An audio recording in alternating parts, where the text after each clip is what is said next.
Oh yeah, so this is me Range Rover Sport rebuild after the missus had a bump in it. So I'm just taking the wings fenders off. This one's actually a good one on this side, on the passenger side. But I searched YouTube to see if there was any videos, but I couldn't see any. So basically, how would you do it if it was still on the car? Say it was damaged. At the front here, there's some bolts that come up in there. So what you've got to do is take this sort of forward wheel arch liner out to get access to these sort of bolts here. There's a couple of bolts on the front underneath here. You'll work that out. There's some of the videos on how to take the bumper off, which obviously puts up to there. Once it's up here, there's all this sort of bolt assembly going. I think this is to take the front panel off, if I remember. Got to stick that back on wherever that is. But the wing itself has got some bolts. There's a couple along the top. There's one there, one here, one there.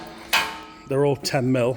And then what you've got to do is, probably best to show you on the new wing. Sorry. So this is the new passenger side wing. You've got this affair like a bracket. Okay, so there's a 10mm bolt on that side, but on this wing it's hard to get to because you can't really get to the door shut if you look. So if you can have a look there, when you open the door, on most cars you can open the door and kind of then, you know, get in this area, but it's quite difficult and tight. Obviously, as you can see on here, you probably could get the spanner in there, but it's just quite difficult. And the actual bracket, which is where my finger is there, I think that's actually riveted on there.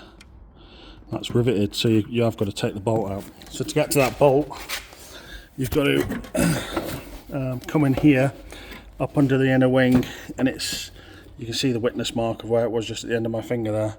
It's a 10mm bolt. Next, you've got to take the trim piece off on the bottom. This is a standard Range Rover Sport, so there's this trim piece which just pops in. So just a good pull, tug on the bottom of this trim piece, and it pops out.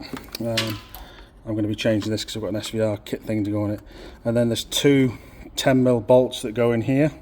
The rear one, the aft 10mm bolt, is actually is longer. So this one's slightly longer than the forward one.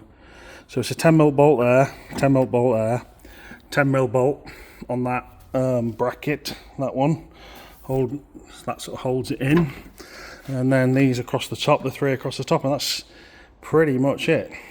Okay, so like I said on YouTube, there wasn't any videos on how to do it. There's a bit of foam crap behind here, which I took out and shoved it up there. You know, like this, you like these put on Golfs and Volkswagens. I know whether I'll put that back in because it usually holds the water. But yeah, and then new wings to go on, SVR styly. Nice one. Cheers.